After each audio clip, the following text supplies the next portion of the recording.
Hi everyone and welcome to Competition Archery Media's coverage of ASA. Round 3 of 6 for 2019. So just about the halfway point, and Friday is wrapping up as we speak. In this show, we're going to be talking to some of the top archers that are coming off the range leading the way. We're going to update you on scores. We're going to be telling you about the conditions, the weather, because although it's a beautiful sunny day right now here in Paris, Texas, it wasn't like that when we showed up Wednesday night into Thursday morning. But before we roll into all of that, let's get to the president of ASA, Mike Tyrell, to tell us more about this Easton Southwest Shootout.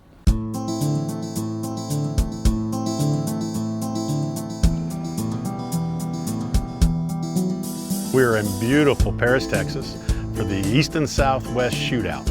This is a signature event for ASA. We've been coming here since 2008. Have a great time here. They really roll out the red carpets for us, make us feel so welcome that it's like home for us. It's a homecoming every time we come. When we come to Paris, it's the only place we've ever been to that even the banks have signs saying welcome archers. And that's a sign. I mean, obviously the restaurants are welcoming us, the hotels will welcome us, but when the entire community, even the local businesses that typically don't even have an involvement with our program, are happy to welcome us to their great facility. They got indoor facilities for the sponsors. They got a great food service program here with the food trucks, and our ranges are back in the wooded area right adjacent to it. And then about a half mile from here, just to my left, is Paris High School. This high school has a 50-yard indoor astroturfed practice facility, which we'll be using for the pro shoot down, and it's a great way for us to go inside and get out of the weather, as they say. So we're actually going to be trying a new sequence for the non-pro class this time. We think it's going to be maybe something that's going to be even more appealing to the viewers. We're going to have them shooting in a sequential order, which we're going to try it, see how that works. If it works, it's going to be something we'll adopt throughout the season. One of the things that makes this event so nice for our sponsors is even though it's a little bit further out of our normal ASA market, they come in here and they're going to see probably 700, 800, 900 shooters that don't normally come to an ASA Pro-Am. And when you come to a community that's so welcoming, and when you come to a community that's so happy to have you here, and then have people that are showing up from New Mexico, coming in from Colorado, coming in from Kansas, Oklahoma, that you're having a whole new demographic come and see your products, it's a home run. I mean, it truly is a home run for everybody. And that's why it's been such a nice part of our calendar every year. We came in here Sunday, everything was beautiful, nice and dry, exactly the way we were looking forward to having it that way. Then they decided they let it rain for a couple days, and now we got a little bit of water running around the ranges. That drains pretty well out there. They've done a great job over the last few years of putting some drain opportunities in for us, getting the water off the ranges as best they can. We do recommend everybody brings their boots. I think the only two things they haven't thrown at us is the locusts and the frogs, but we're used to it. The people come here, they understand it, they enjoy it. It's all part of the challenge of shooting in Paris, Texas, and being part of the Southwest Shootout. We think it's just a very perfect marriage of what we do in a community that really appreciates what we bring to them.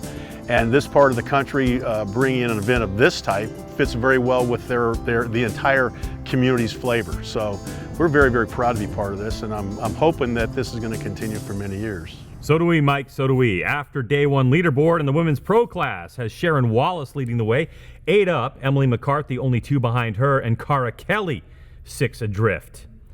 As we transition to the senior pro class, Tim Gillingham has a commanding lead, 4 up over Dominic DiMichele. He's 2 ahead of Art Brown, Michael Braden, and Jim Frazier, rounding out the top 5. As we transition into the men's pro class, familiar name Levi Morgan is tied with Justin Martin. They're at 2:14 apiece. Danny Evans only 2 back, tied with Dan McCarthy, and then Darren Christianberry at a 2:10 with Chris Hacker as well. When we get to the known pro class, it's young Brady Hampton, 18 years old. He's at a 2:32, 32 up on that one. Jacob Marlowe behind him with a 2:30, and then a couple 2:26s with Lewis Holmes, David Hauser, and Robert Householder. Now, the sun was shining today, but rain fell in buckets on Wednesday, causing some sloppy, mucky footing. Here's more on that. I'm actually loving this. I work as a biologist full-time on a lakes and ponds, so that's kind of prepared me for all of this.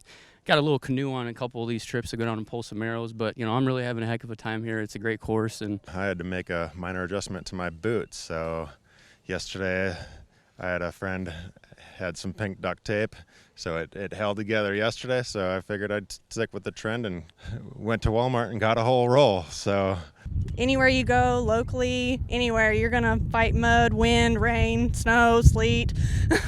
It's just all part of archery. Well, last year was my first year coming down here, and we had some snow, so I'm prepared for that all the time, being in northern Illinois, so we had some fun with that, but I probably looked at the forecast the day before we left. Was pretty busy with work getting for that, so brought some shorts and some boots, and that's all you really need. You pretty much always know that you gotta bring your muck boots to archery tournaments, no matter what. you're not worried about the conditions of walking through it and stuff like that. You make the best of it. I'm a ground judger, so it makes my judging a little bit harder because it's almost like I'm judging across the lake now instead of picking out like twigs here and there or something on the ground. So thankfully I'm shooting known yardage, so I don't have to judge over the puddles. Looking forward to the weekend.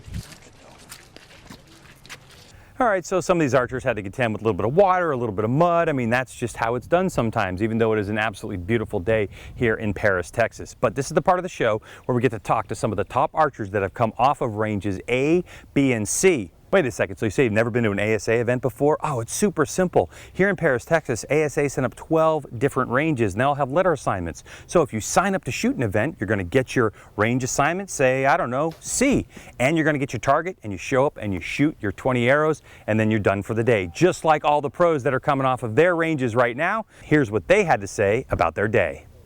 Well, my name's Brady Hampton. I'm day one leader in known pro, 32 up with 17 12s. I ate at my second target, then came back strong and finished up pretty good. I'm running some new Threads custom bowstrings by Jerry and Margie Carter. And they're brand new, awesome strings. I think that's a big game changer. And I'm running a new Excel XP sight and a 2020 bowfinger scope. And I could see the 12s real good today. So hopefully I can do it again tomorrow. It's been an awesome day. Just like to thank everybody and the good Lord above. I didn't take a lot of risk today. I knew I'd kind of been struggling with my shot a little bit. I started out the season great. Shot a 900 in Vegas, had a ton of confidence, and then all of a sudden something started going south in my shot. A little bit of anticipation, and so I've really been struggling the last couple 3Ds to make great shots. And so when you don't make a great shot, it messes with everything. Your numbers and your confidence starts to go. So this morning I woke up, went on the sims, and shot my bow. Probably the best I've shot all year. Just shot a really solid round, and so it gave me a little confidence going into the day, which definitely helped.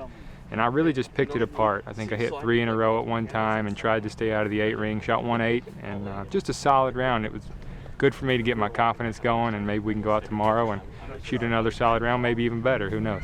Had a really good game plan that ended me up tied with Levi. To me, anytime you're tied with that guy, you had a pretty good day. So just really stuck to game plan. Shot the bow well, judged pretty well, and just wasn't too aggressive when you didn't need to be aggressive. So shot center 10 when I felt like I needed to shoot center 10, went after the 12s when I needed to go after the 12s. Ended up a good score, stayed out the 8 ring all day, never shot at 8. So I'm really happy with that because this whole game is about shooting the bow, judging the yardage, and the game plan. So today I really leaned on the game plan to kind of help me get through it. Didn't want to start off too aggressive because Texas, you always know, is pretty long shoot. So I was staying in the top of the 10 a lot. So about 5 targets in, I realized that I could start getting a little bit more aggressive, start taking some of the yardage off, and I did, and it just started working. I shot really good today. Just all flowed. I hit half the 12s in the first 10 targets. I did have 1-8 on that first half. The second half, I was cranking pretty good, kind of a little slow getting started on the second half, and I made one real tactical error that I shouldn't have done. There were 2 arrows, one sitting on top of 12, one under it, and I just thought, well, I'd aim at the one and go over it, and was pretty confident with my yardage. And, you know, when you do stupid stuff like that, it's just a 50-50, you know, chance when you got large diameter arrows that you're going to hit one of them bushings. And 90% of the time when you hit another bushing, you're not going to like it. And I didn't like it. I hit the wrong side of the bushing, ended up with an 8. You know, and that's just a dumb error. When you got an upper 12 that's wide open, you should go for it. So for me, what I did, which I've never done before, is I played the upper game the last 10 targets. I was like, you know what, never done it before, can't hit a lower, so let's try to hit an upper. So, and actually I hit, let's see, 1, 2, 3, 4, 5. I think I hit 5 in a row shooting at uppers, and I ended up hitting the last 7 out of 10, which put me 12 up. 14 up, which is Justin Martin and Levi Morgan. and Dan McCarthy's also 12 up. So for me, the last 10 targets was phenomenal. I mean, I'm very happy because I felt like I was executing very good shots the whole day, but I couldn't catch a break. And then finally they started falling, and then I just got confidence, and it was just, automatic, I guess. Sitting 2 points out of the lead, so I shot 6 up, 8 ups leading, and it was kind of a pretty just coast day. My shots broke really well. It was everything. My equipment's shooting great, and I shot 1-8 right there towards the end. So, and then I followed it with a 12. So I didn't feel like I lost it too much, but I still ended up 2 points out of the lead. So looking forward to the way tomorrow goes. Good range, really dark out there, tough to judge, judging over water on some targets, so that made it a little more difficult. I made some mistakes early on, but I came on pretty good at the end and shot a lot of 12s and made up a pretty good score there. So I was pretty happy in the end result today. I woke up this morning with the mentality to focus on my shot and just fire really good arrows, and from that the score kind of came. I shot 26 up with 14 bonus rings, and I couldn't be happier moving into tomorrow, and just going to have that same mentality, mindset, and just fire good shots and see where they land. And I hit like the first 5, I think I had 3 12s.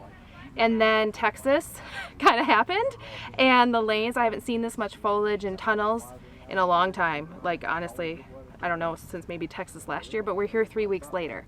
So the lanes are a lot tighter. The animal looked one thing and the lane looked another. So it was kind of having to split that difference. Shot a couple 8s, came back, hit a couple 12s, and here I am at 2 up. So I was kind of surprised. I was up on the top of the leaderboard pretty much all day, but once some other guys got on the easy side, it was, they caught up. Started off a little bit slow today. First target, the first target you get there early, so I was studying, and I come up with a decent number I think at first, but then the longer I looked at it, the closer he got. So I ended up cutting a yard probably right before I shot, and shot an 8 on first target, and so that always kind of hurts a little bit. You want to get off to a good start. Just one of those days where I feel like days like this are harder than days that you really struggle, because you're doing a lot of things right.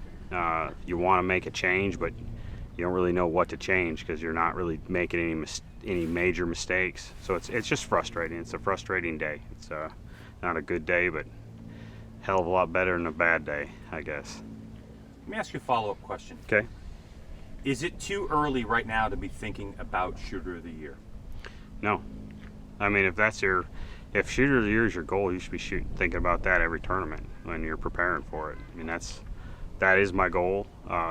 That's been my goal for several years. I've been close several times against Levi, but just haven't been able to win it. So yeah, I'm always thinking about it. I led last year for most of the season and lost it towards the end of the season. So yeah, I mean, always preparing for that. The scoreboards have been wiped clean in anticipation of moving them to new ranges for tomorrow, as all these archers hoping to get better scores. Top 5 hoping to hold on to them to make it to the shoot down, which will be at Paris High School. Don't want to miss that. That is a spectacular arena where we have the final shoot down area set up. Well, that'll do it for us today. Hope you enjoyed the coverage. Competition Archery Media is bringing you from Paris, Texas. We'll see you tomorrow.